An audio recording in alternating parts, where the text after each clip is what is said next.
The Entertainment Technology Center at USC challenged USC students to come up with new ideas for experiences in the metaverse.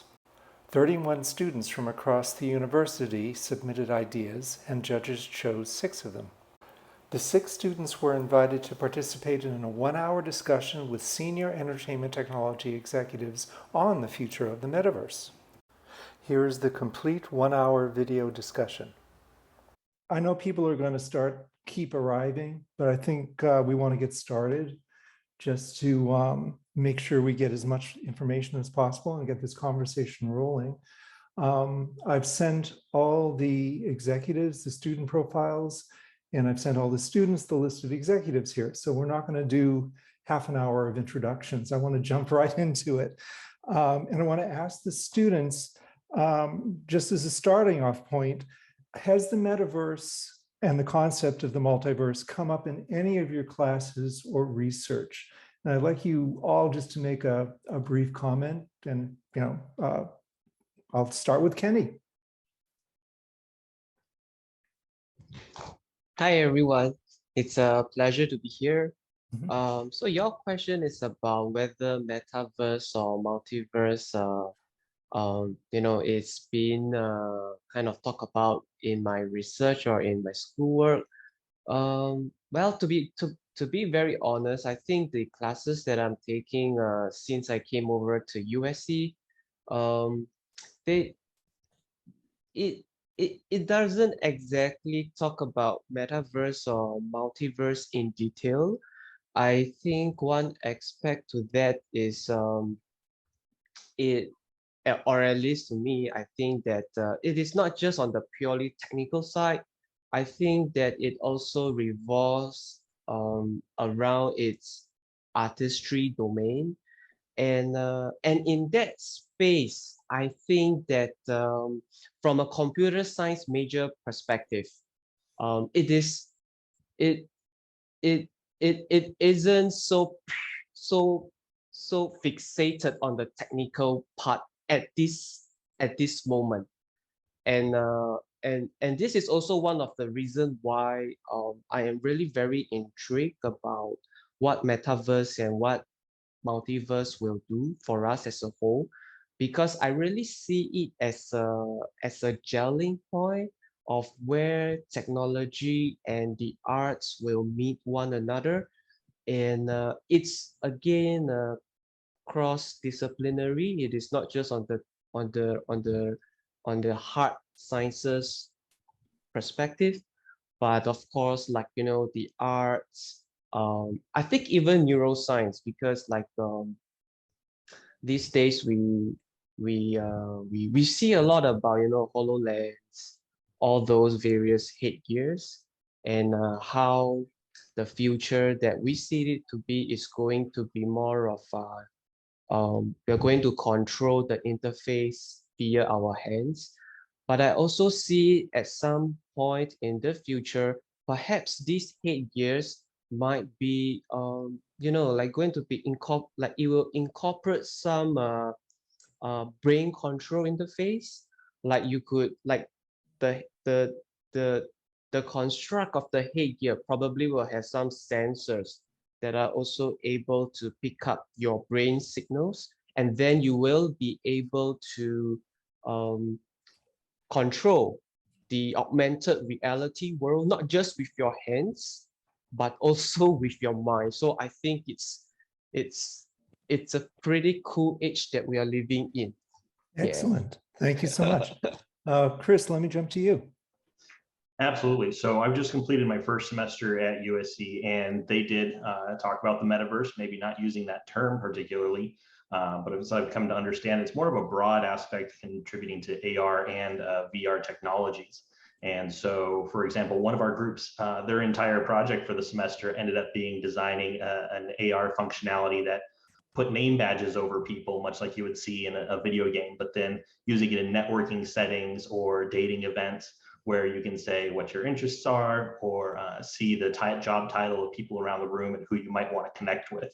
So yes, it's certainly being I won't say taught in a way that they're telling us what it is, but they're providing us the tools and the resources to research it further, which has really spun off into some interesting paths. Okay, and Chris is in the Iovine School of Innovation. Xiaojin? Hi. Particularly we because I'm in film school in production major, we didn't talk that much about metaverse and multiverse, but I did take a one class this semester. It's a critical study film theory class that talk about a lot of things involved with NFT, and something to do with how we use the currency in the metaverse. However, I also did a science feature last year because I took a gap year last year and I went back to China, where we developed a lot of ideas. And during the whole process of pre-production, we actually want to use metaverse as a theme for the feature. So me and my whole team, as a writing group, we did a lot of research digging into how metaverse is going to involve in this story construction in the movie, and how is that gonna involved with like the actual development in our reality if we stand at this current point and trying to anticipate like what's going to happen in our future in the reality, where like the metaverse can develop as part of our as a tool of our like of a tool to, you know, to serve our society as no matter it's like a social media or like a tool to communicate, to connect with all the people all around the place, while we maybe like physically cannot meet, or due to other like possible reasons that we have to stay in our place, but still able to have the opportunity to connect. Oh, excellent. Katerina? Hi, I'm a writing student, so we haven't really discussed much about the metaverse, but I come from a public health background. And so I found it very interesting how creating more experiences online using VR and AR, it cuts down a lot on a bunch of overhead that you would need in order to create larger parks. For instance, you don't need that heavy liability insurance anymore if you're doing it all online. So that's the part that I found very exciting. Interesting. Kylie? Hi, yeah, I'm a grad student in the Ivan and Young Business of Innovation Group 2. So of course we talk about the metaverse in different ways in UI, UX, and I like to think about how we're taking these technologies that everyone's kind of been used to for a long time, and creating real experiences with them, not just go and put on a VR headset and then have an experience, but rather how does that integrate into a day? So for example, my program is online and we have these 2-week-long design sprints on campus. And one of the solutions I proposed for a nearby historical site was an oral history of the people, by the people who created the space. And it's not just go in and there's VR headsets hanging on the wall, but rather how might we connect storytelling and the metaverse in a way that allows you to experience it in a real way, and then bring that with you and stay connected to those stories. So it's not just, you know, you're picking something up and then leaving, but rather this is now part of your world. So that's the part that excites me and something that's been in the mix for me. Super. And finally, Lauren. Hi, everyone. I'm currently studying biomedical engineering and I'm a freshman. So the metaverse did not come up a lot in many of my classes, but something that I found interesting was just seeing within the School of Engineering how the interest in the metaverse and blockchain as a whole is growing. I actually ended up adding a blockchain minor this semester, and it was something that was a small major or a small minor initially, but now it's growing and there's nearly like 150 kids enrolled in it. And it's people from all different backgrounds, whether it be computer science, film, business, or biomedical engineering students like me. So that's something that I've seen in my first year at USC. So I just want to do a follow-up well, I just know from Lauren's essay that she basically starts off saying adopt crypto or die. And in the last couple of weeks, crypto's kind of been crashing. So I really want to know from any of you, just jump in, what do you think is going to happen in this metaverse world with cryptocurrencies, NFTs, and blockchain in the next year or so? Chris, you're shaking your head. Absolutely. So I think Ethereum has the most promise simply because things are being built on that blockchain beyond cryptocurrency. It's not just a financial aspect. We're seeing a lot of the new elements of Web3. These companies are popping up using the Ethereum blockchain. There is something called Ethereum 2.0, which was supposed to be launched this quarter and got pushed back to next quarter, but they do have a built-in, what they call a bomb. They're moving from the proof of state to proof of work, or vice versa. It's supposed to deal with a lot of the challenges that cryptos face as far as not being ecologically friendly. It's going to reduce the computing power necessary to authorize transactions and reduce the transaction time to 12 seconds every time. Whereas sometimes it fluctuates, or as we saw with the recent Yuga Labs land sale, where they actually crashed Ethereum for a period of time and people were losing thousands of dollars on gas without ever actually being able to complete their purchase. So yes, we're seeing a tank now. Obviously the concepts of what crypto and blockchain can be are still being developed. Right now, it's like the early days of the internet where the coolest thing you could do was go to postopia.com and play a Fruit Loops game with Toucan Sam. You know, that was the 90s. But we had no idea what type of businesses could be on the internet. And this is just the next wave. We won't know until we're really inhabiting it and have millions of users in every single day. What's going to be the new attractive thing. Right now, it feels like a lot of what we're doing is trying to slap on whatever works in the current meta, and you know, what works in a capitalist society now, let's just apply it there. Like the biggest thing you see proselytized for VR is going to be the sale of digital clothing. You know, we have stores now that sell clothing, so it totally makes sense. And you see in video games, a lot of them are free to play, but then they make all their money from selling these skins that just change the appearance of your character. So naturally, that would be something that makes sense. But there are certainly opportunities in shareable experiences. If TikTok has taught us anything, people want to see somebody doing something cool. They want to do the same thing and show their friends. And if we can't all travel to these locations or afford these expensive clothes that they're putting on, what if we're able to do these experiences in a virtual realm and share it immediately because it's already digitally native? Sounds good. Any other thoughts before I go to Lindsay's first question? Or Lindsay can ask it. Either way. Thoughts on the future of NFTs and crypto in the next year or so? Kylie? Yeah, I think that maybe not just in the next year or so, it might take a little longer, but I think the most interesting part of NFTs for me, especially from an ETC perspective, is the nature of ownership and value, because I see that we are, well, not me, but there are people that are ascribing massive value to these things that are digital assets. I mean, it's, you know, it's a token on the blockchain. And I'm not sure that anyone would have guessed that anyone would ascribe value to that.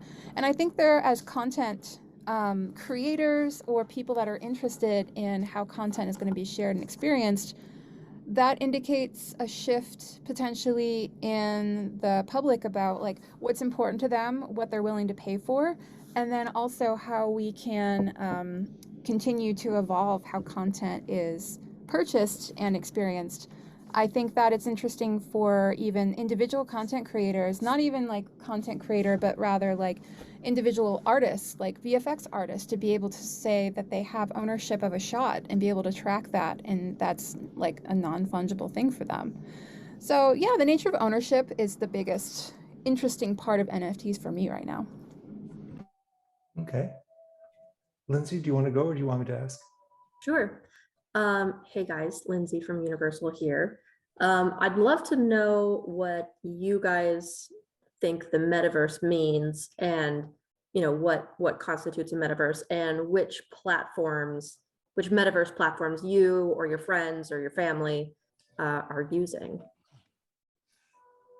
Yeah, if everybody could reply, that'd be great. Just get a few going. Lauren, you want to start?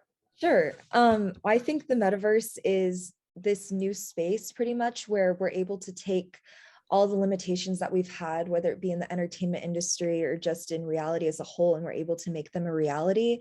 I think there's a lot of different spaces right now, whether you have Mark Zuckerberg's created metaverse, or if you have things like Decentraland, there's a lot out there right now.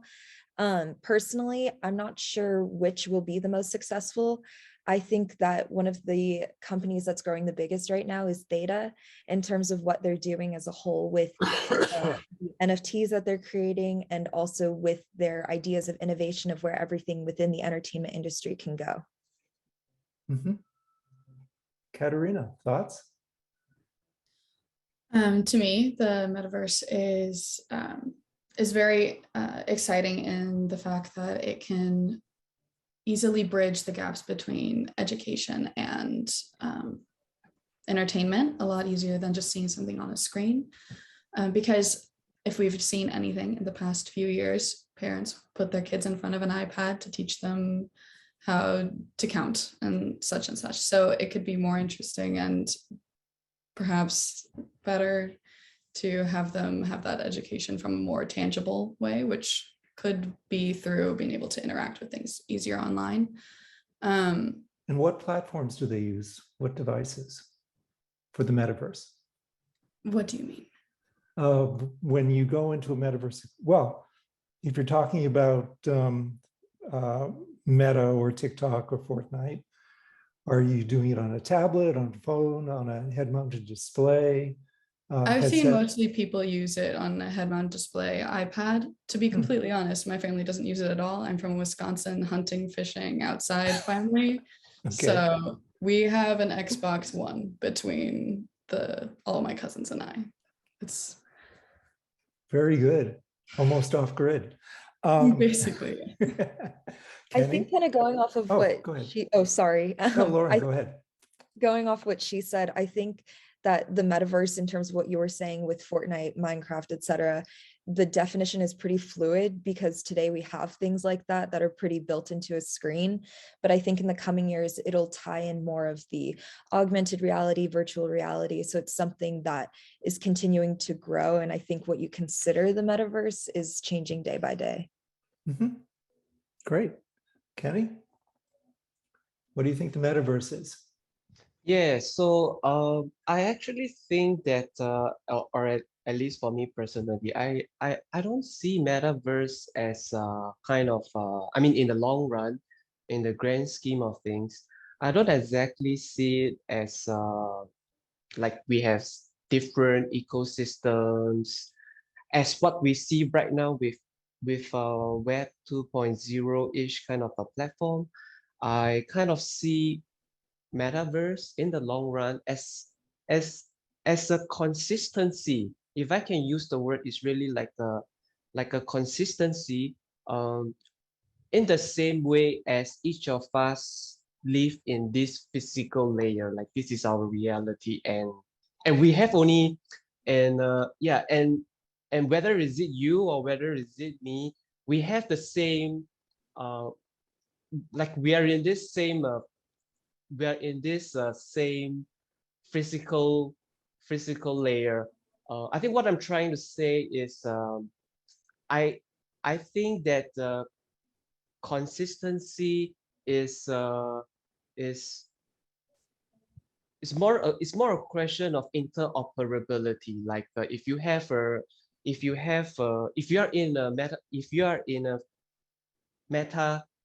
metaverse ecosystem, and then you have another, and you are in another ecosystem, like how do this 3D content kind of you exchange these 3D assets across one ecosystem to another? I think if if if um, if everybody has their own ecosystem, then it's going to be pretty messy. And and and from a consumer perspective, I think as much as I really want to experience metaverse, but because it is so messy, I will have a hard time. I will have a hard time trying to pick, oh, which which one should I try? But if, for instance, the whole ecosystem could kind of work together and move towards a common direction, and if we could improve the interoperability between ecosystem A to ecosystem B to ecosystem C, then in that realm, I think we could potentially accelerate, accelerate this digital evolution. So I think metaverse to me is interoperability and also consistency, which I think right now is lacking because there's so much things going on. Yeah. Excellent, excellent. Let me Xiaojing, let me do a focusing of Lindsay's question for you because you're in production. So how do you think production will be impacted by the metaverse, or how would you use metaverse tools in production? I actually want to ask a question. Oh, please go ahead. For that question, are we talking about metaverse in terms of like in futurism and science fiction and in cinema, or we're talking about metaverse in terms of how they actually exist in the reality? Excellent question. And I think we want to focus it on the reality. You're surrounded by executives who are working to help build out the metaverse for business purposes and for creativity. So not the arm wavy 100 years from now. Oh, go ahead. Sorry. Phil, though I have to say I think it's a fascinating question, and I'm super curious to understand where you see the differences in the two, right? Because I think the best science fiction kind of not just predicts the future, but kind of sets a path for the future. And so I'm super curious. That's a great juxtaposition. Right. I had a question because we actually, because I participate in that science fiction feature. So we actually have this argument while we're doing that feature, talking about, because right now metaverse it's not a new concept anymore because of, it has been brought up by the novel Snow Crash, and then people has been talking about it in science fiction and cinema. And during the process of our production, we had this like argument about like how, as filmmaker, we are seeing metaverse as a concept in our story. Is that something we can imagine like wildly, or we have to incorporate some of the actual technology we have already exist in our reality, or maybe will be existing in our reality in a couple years, and use that as a foundation and a base to build up our story structure. And where I've seen the difference between this two concepts is, I think in science fiction and futurism, metaverse is, they are similar, but the concept in science fiction, they might be like way more ahead of us. Like we probably will imagine something that would not be achieved like in 50 years. We might imagine something we have to use like 200 years to achieve. That's like way ahead of us. And we have no idea where the future technology will take us. And also, when we're talking about metaverse, we're not only talking about like VR, AR, MR, XR, something we already have or might have, or like be exaggerally developed in the future years, but also something we already have like a vision, and scientists and entrepreneurs trying to develop that to something will be actually used and be part of our life. For example, AI. That's something we have to consider as maybe part of the metaverse, and something that could actually exaggerate the development of how metaverse will go into our daily life. Super. But Kylie, I want to build on that. If get your thoughts on that, because where do you see the metaverse going in practical terms, as well as the futurist, and what pieces, maybe there are pieces we haven't discussed that you think of, but I'll leave it at that. Yeah, I think what we're seeing here is the metaverse is not well defined. It's like a lot of things that are emerging technology right now. Like, I also think of virtual production in the cinema space. It's not well defined. When you ask somebody what is virtual production, you get different answers. It's the same thing with the metaverse. I think of the metaverse as, if we have the internet now as a thing that you access, it's a thing I have in my pocket. The metaverse is a place where I am. And it's sort of almost, in its simplest terms, like a 3D version of the internet, which seems very oversimplified. And I think that right now, getting held up on a lot of the more futuristic, wild, dreamy aspects of it is interesting. But I think what we'll see happen is we'll kind of have pieces of the metaverse come into our current day-to-day, our current workflows. It's almost like, you know, Second Life was really popular, and I think people still play it, and that was a version of the metaverse in a way. And so how will we see the next version of the metaverse actually showing up in, in my space in entertainment?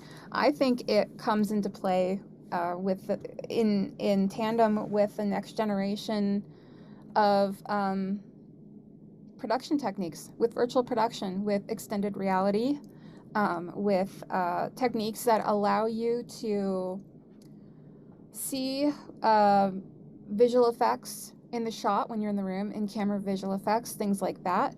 Extending, like taking that idea, which is kind of looking at a screen and thinking, how can I extend that so it's a more holistic experience? It's not a tool that I'm using, but it's an experience that I'm having that is enabling my creativity.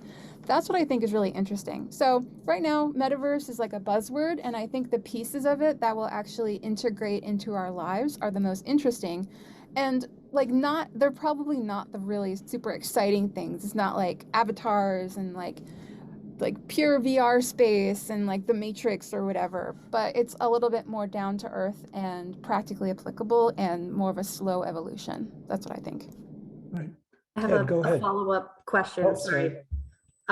Do you think you mentioned having an experience that extends your creativity and interacts with your daily life? Do you think that user-generated content is essential to a metaverse? I think that the way things are going right now, it will become, I don't think it's an essential to have user-created content in order to have a metaverse, but I do think it will be a part of the mainstream metaverse, because the generation that is really going to evolve it is so interested in generating content and participating and be an active participant and creator in that space. So I think it makes a lot of sense for that to really be a part of it. Go ahead, Ted. Hi, everybody. So I want to see if I can maybe move this into a direction of a little more pointed A/B scenarios, where I can get all the students to participate in much shorter, more specific goal-oriented answers. So here's my first question. So consider this sort of like a little bit of a speed round. So I want your answers to be less than 30 seconds if you can. And I'd love for everybody to participate. The first question I will throw out is, do you see a fundamental difference, or have you been discussing the difference between the terminology of Web 3.0 and the terminology of the metaverse? Do you think they're the same, or do you think they're different? Phil, I'll let you. Yeah, all right, start. You want to go first, but I'd love to hear from everybody quickly. Start with Kylie, then Katerina. I think they're conflated, but I'm talking about them differently. I think that the major point of Web3 is decentralization, and Metaverse is an immersive environment. It's an experience. So I think those are separate, but they obviously go together, or Okay, can. Katarina, then Chris. Good. Well, I have no clue what Web3 is, and I Googled Metaverse when I submitted to this. So I wouldn't know how to answer this question. Best answer of the day. Brilliant. All right, Chris, then Kenny. So there is overlap. They are separate things in the way that they can function, but anything that's Web3 based that's going to have you interacting with people, just like Web 2.0 through MMOs, that was technically a metaverse. Good. Kenny, then Xiaojing. Yeah, I think Web 3.0 includes a little bit of spatial computing. So in that space, I think there is actually some similarity between Web 3 and Metaverse. Okay, Xiaojing, then Lauren. Yeah, I agree. I do see a similarity between the two concepts, and then but I do think Web3 is kind of like the fundamental guess or archetype as how Metaverse will develop. Okay, Lauren. Yeah, I think the metaverse is a part of Web 3.0. I think Web 3.0 is beginning a whole new era of how businesses run and how technology is done. So I think the two are going to be integral in how each other is done. Okay. Ted, you have another one? Everybody, so I'll ask two more things if that's okay. Yeah. The first one is more of a practical learning thing, and then the second will be a very pointed question that I'm curious how you're going to grapple with.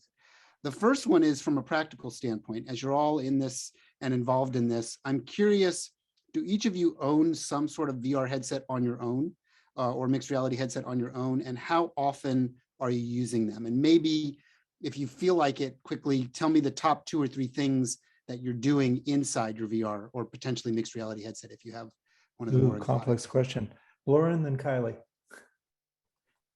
Yeah, I own a virtual reality set. My brother and I got one for Christmas, I think like 5 years ago.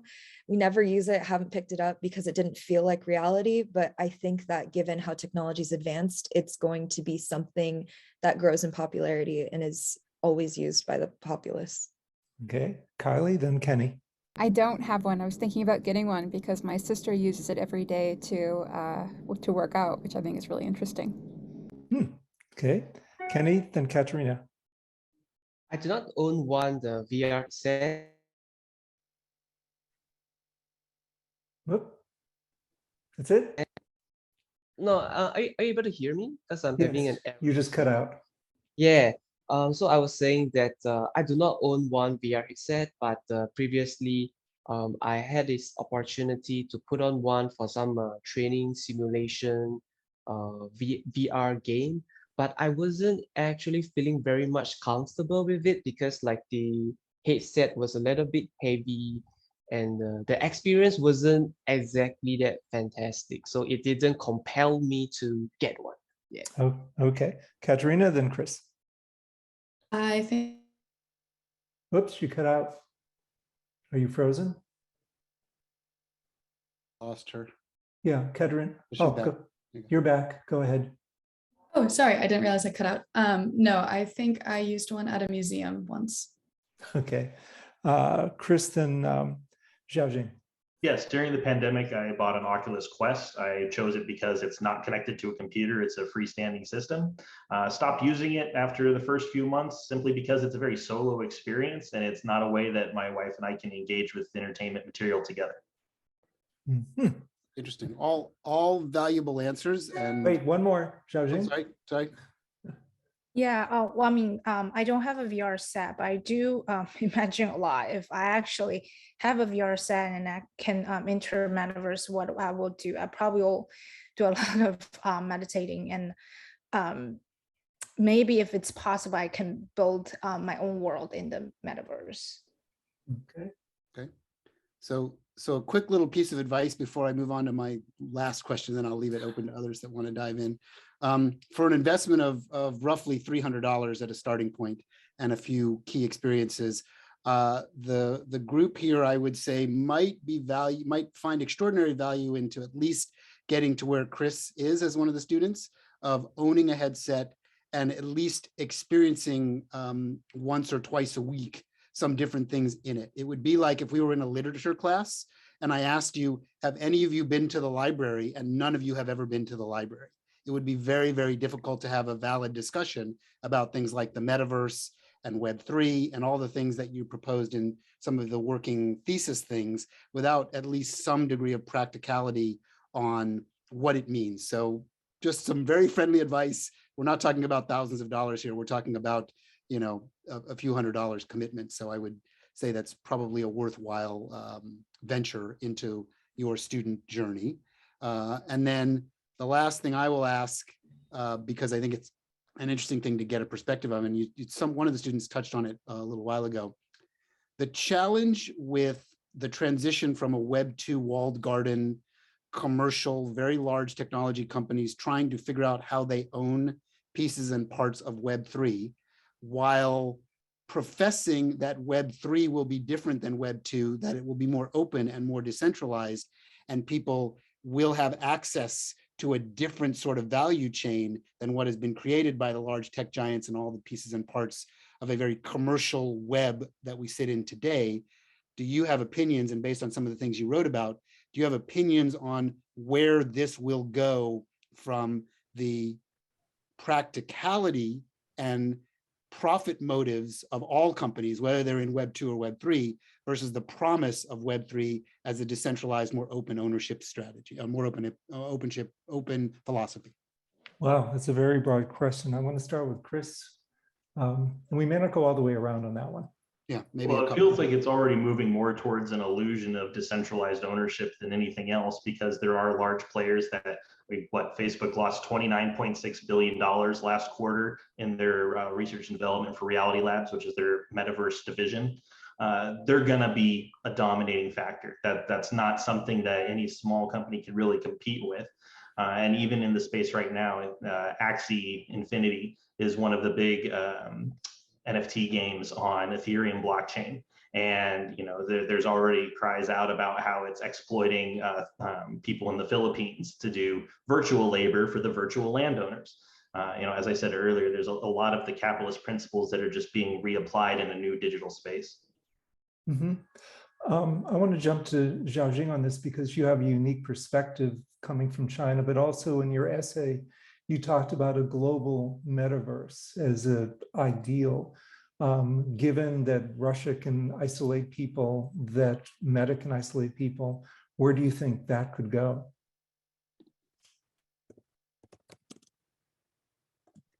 Well, if idealistically, if everything goes well, I really hope Metaverse can be a platform that can connect everybody from anywhere in the world, that you just need to log on to your device, no matter it's like a VR headset or like maybe in the future it's like a sleeping pod. You can just lie in there and then you just enter this world. Everybody can just meet over there. But we do realize that as a metaverse, it develops, maybe because it's like developed by different companies and different countries, it might be difficult to have everybody on the same page, and then how the server is going to work, because servers are not owned by the same company in it. If they're not using the same system, how the users from different platforms and servers and areas, they're going to join together. That may be a challenge, could be brought up when during the process of developing the metaverse. I think metaverse is probably going to look like how the actual the world is developing. Eventually everyone is just become the whole globe becomes one place that everybody is connected, no matter where you are. But I do think that process requires a lot of work for people to negotiate and communicate, so we can all be on the same page, and maybe set up some rules and regulations and terms, so like have everybody just agree to the same thing. Okay. Do we have any questions from our executives? I've actually got a follow up, and you guys think about it.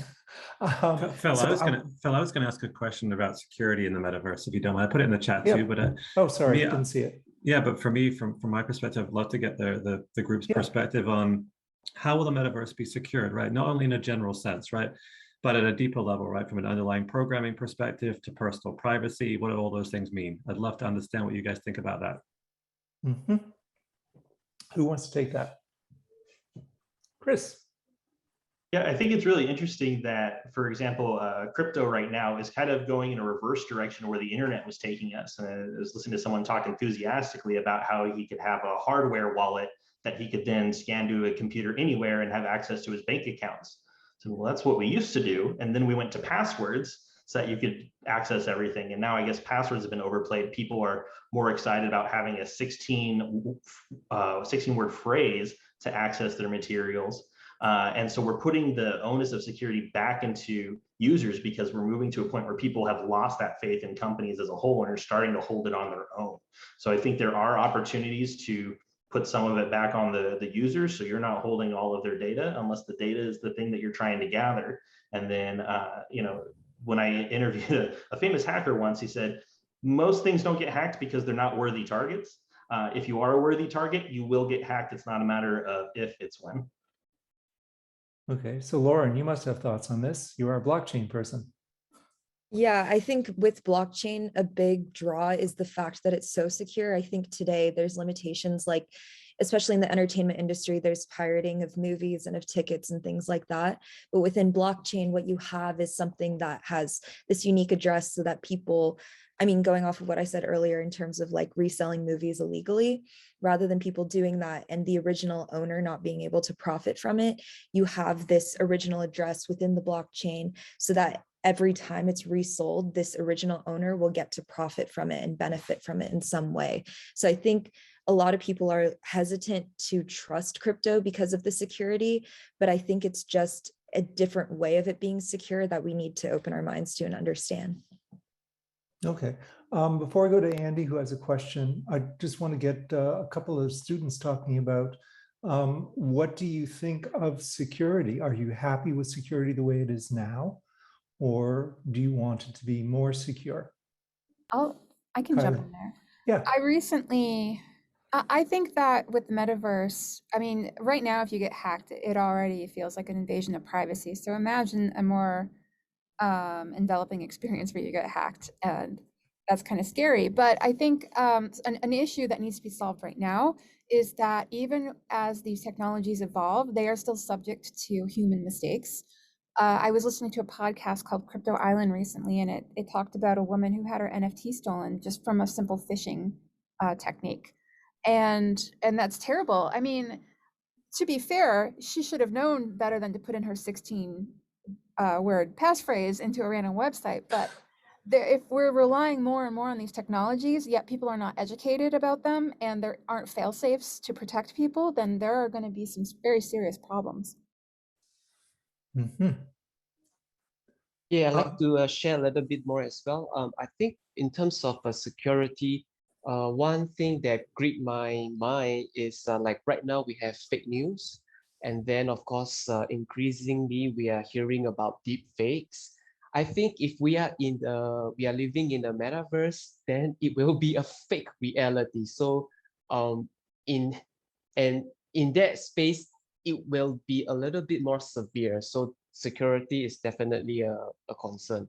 And I would also like to talk a little bit about Ted's earlier question about big corporation, decentralization, and also profit making. I honestly think that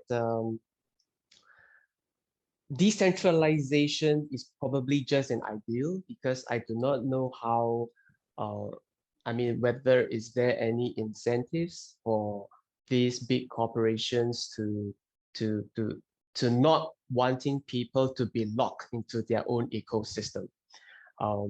I think really that in the grand scheme of things, the different ecosystems need to work together. And at this point in time, I think that trust is the missing currency that we need. And trust is something that doesn't reside in the tech domain. I think trust is something that is very humanistic, and we gotta find a way to navigate and to build trust in order for this metaverse to be work for the good and not for the bad. Yeah. Brilliant. You raise a lot of issues that we can discuss, but first I want to get to Andy Beach. You had a question? I did. It was sort of related to Simon's question around security, but more around content authenticity.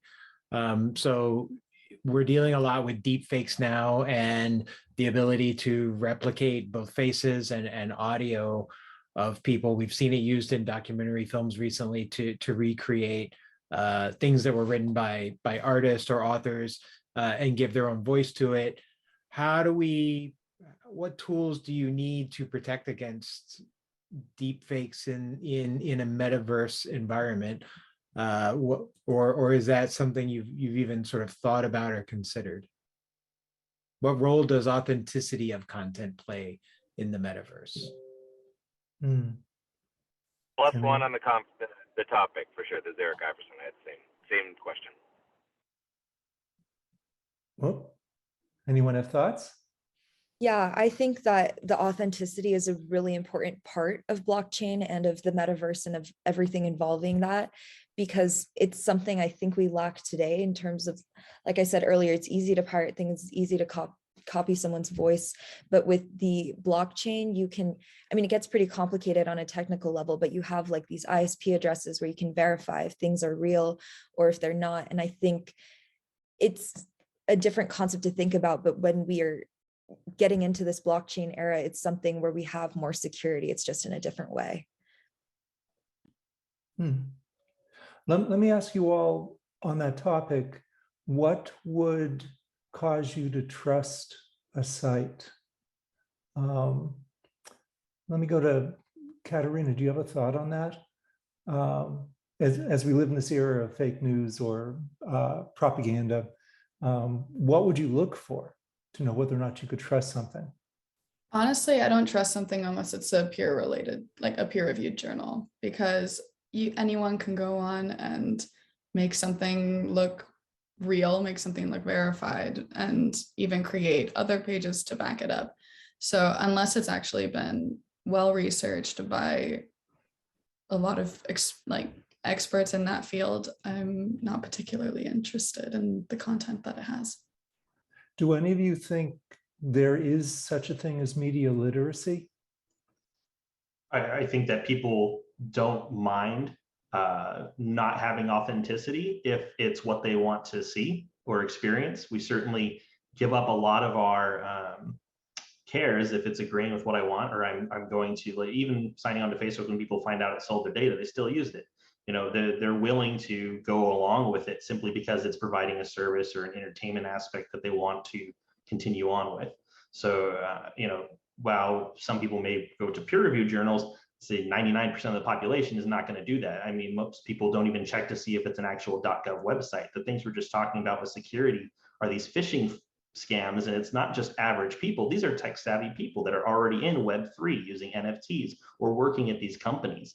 So to assume that the general user is largely going to be concerned, I think this is why we see such a rise in the influencer marketing, because people see someone that they trust because they've watched 100 of their videos or so, and now they're going to sell them a product. So it couldn't be wrong because I liked all their other videos.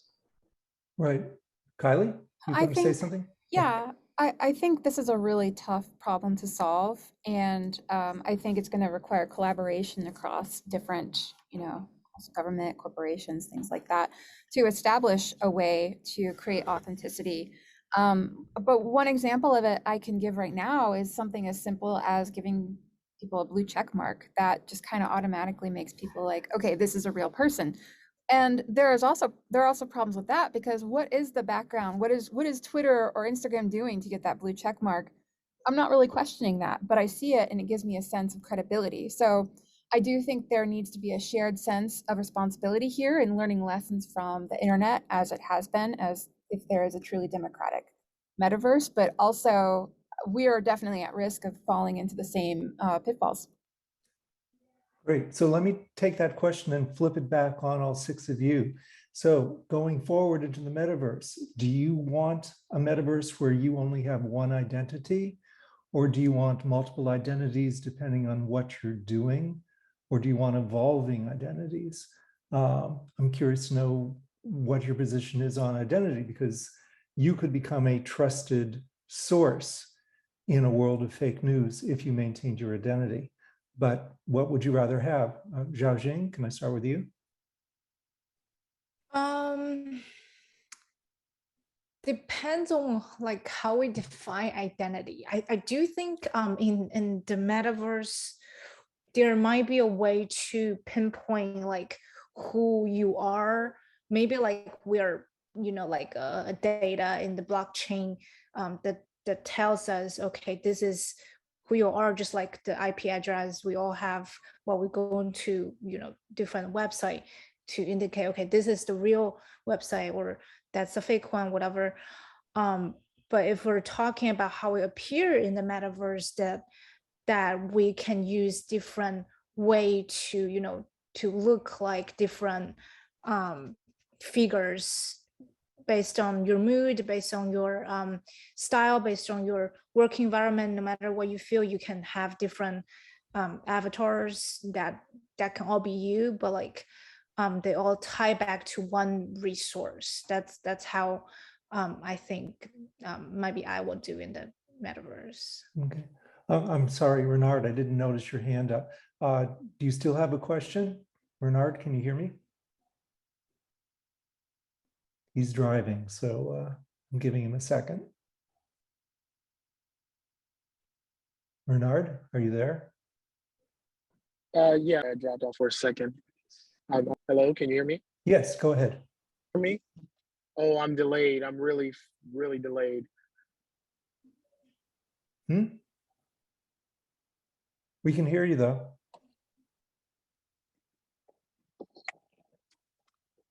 Can you hear us? Having issues here. Let me try here. Okay, can you hear me now? Yes, fine. We can. Perfect. Thank you. Sorry about that. So we've been talking about the metaverse, and as you know, with everything, there is a sort of, you know, there's a cost to this.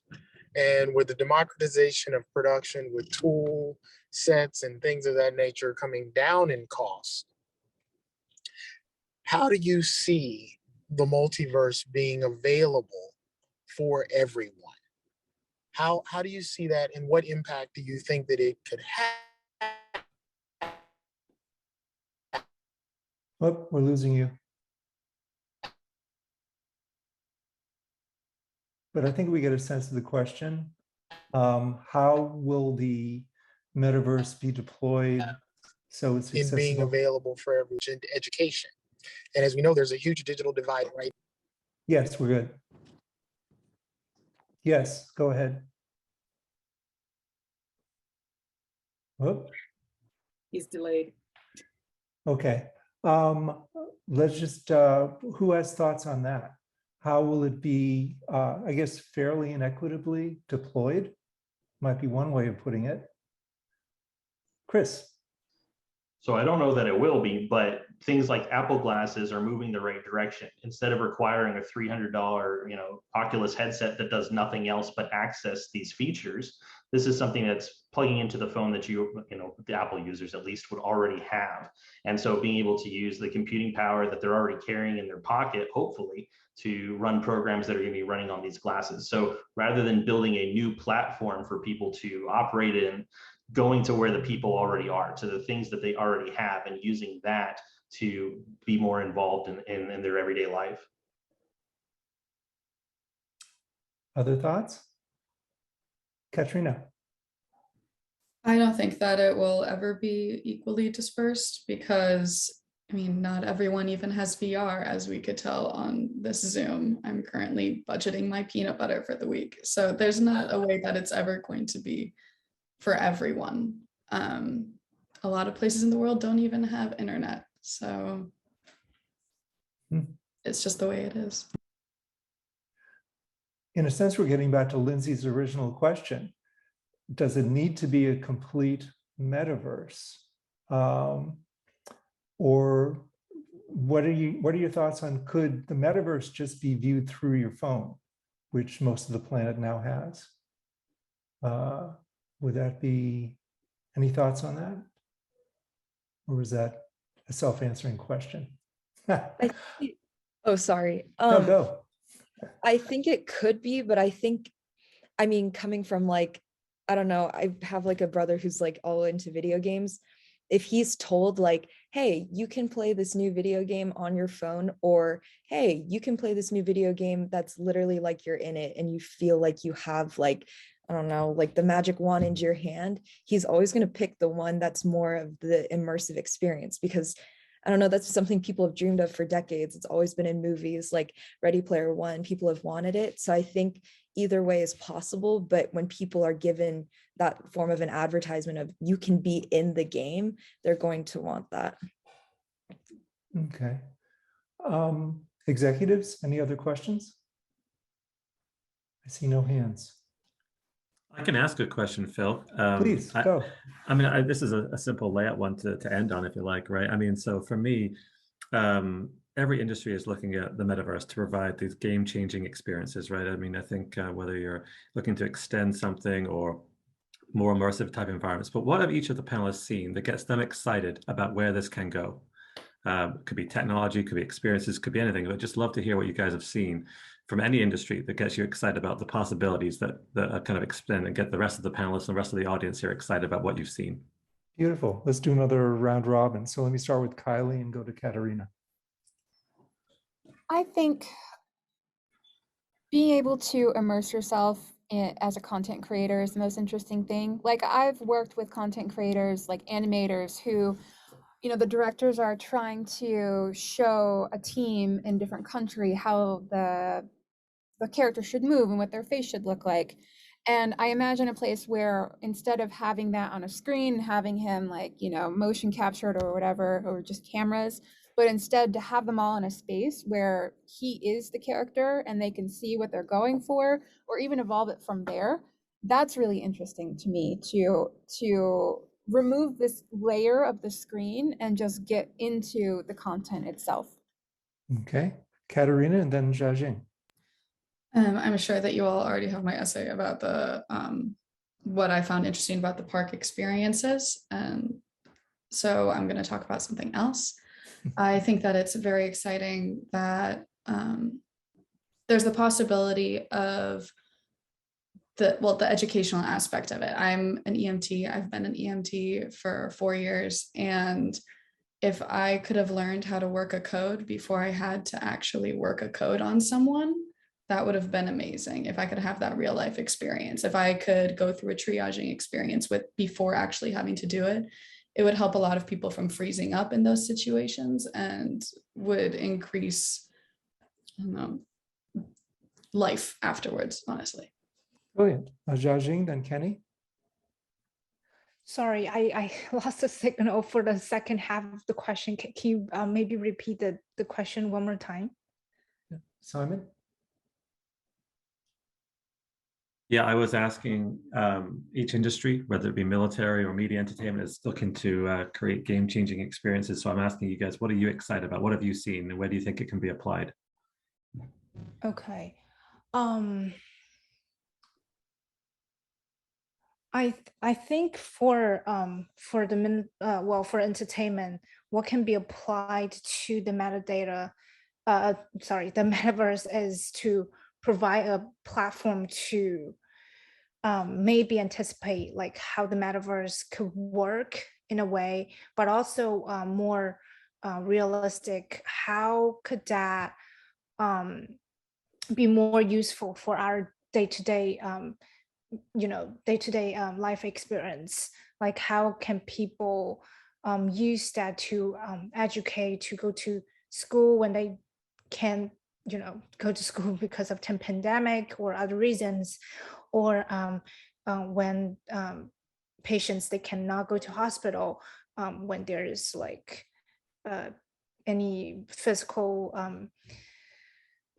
impossibility, so they can use metaverse as their personal care resources, or even use metaverse as a military training process. They don't have to, go to some place and kill real person. They can just use metaverse as Okay. something to And I need to cut you off because we're losing people because the time is up. So let me just very quickly let Kenny and then Chris and then Lauren speak. Yeah, so I think it would just be two things from me, like fidelity and realism, and also seamless transition from one ecosystem to another. Brilliant. Chris? People want to be involved in the stories they've grown up loving. So if you can go to a theme park and further step into a mixed reality experience, that's going to be worth coming back over and over again. Brilliant. Finally, Lauren. I agree. I think that all these companies are presented with a blank slate, and it's really exciting to see with what the metaverse is allowing them to do. All right. Well, we're out of time. Thank you all. And this will be, this has been recorded. I'm going to put a highlight reel up on our website, and I'll notify you all when it's up so you can see yourself. But thank you all for participating in the challenge and for participating in this call, and watch for future events by the Entertainment Technology Center. And with that, good afternoon.